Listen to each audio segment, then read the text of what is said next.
Monsieur le ministre de l'Intérieur, Monsieur le ministre de l'Économie, des Finances, Monsieur le ministre chargé des Relations internationales, Mesdames et Messieurs les collègues des ministres, chers collègues, vous nous permettrez à l'entendre une allocution de saluer une fois de plus nos citoyens d'abord, patriotes, qui sont les éléments des forces de l'ordre de sécurité,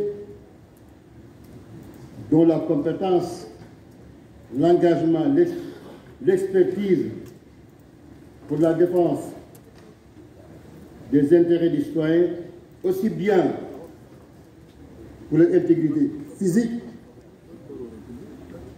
qu'également aussi pour leur bien. Vous nous permettrez, Monsieur le ministre, de profiter de l'occasion de renouveler notre fierté et d'adresser nos félicitations à vos collaborateurs, notamment à M.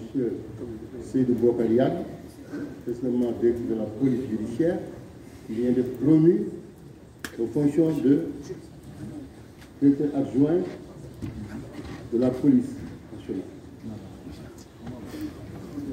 Je voudrais bien, au risque de blesser sa modestie, dire en fait que ce n'est que normal et en même temps avoir la confirmation que vous veillez bien sur vos éléments en prenant en compte les mérites des uns et des autres.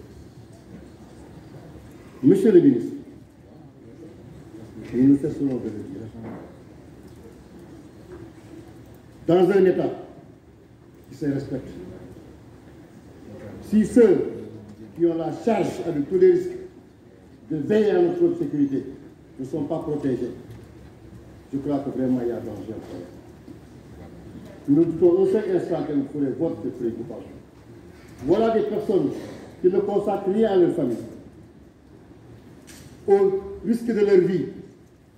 Tout le temps, ils sont à la disposition des populations. Alors, je vois mal dans la vie de tous les jours qu'on les traîne dans la boue, il ne faut même pas le faire, qu'on les attaque. Non, Monsieur le ministre, je crois bien que vous devez renforcer le. Ici à l'Assemblée, vous devez même voter une loi pour augmenter le salaire de 4, je sais que les députés vont le faire. Et je crois bien qu'il est temps de le faire d'ailleurs. Il faut l'assumer. On a beau parler, oui, la police quand même n'a pas fait les derniers événements, parlons de Louga. Je l'ai dit ici à votre collègue, regardez ça. Non, l'État ne souffre pas de la bagaille du désordre. Les policiers qui étaient bannis ne demandent pas aux victimes s'ils ont une carte de l'APR ou du PDS ou du Benno Bokk Yakaar ou quoi que ce soit. Dans leurs actions, tous les citoyens sont égaux. Ils ne font pas de distinction.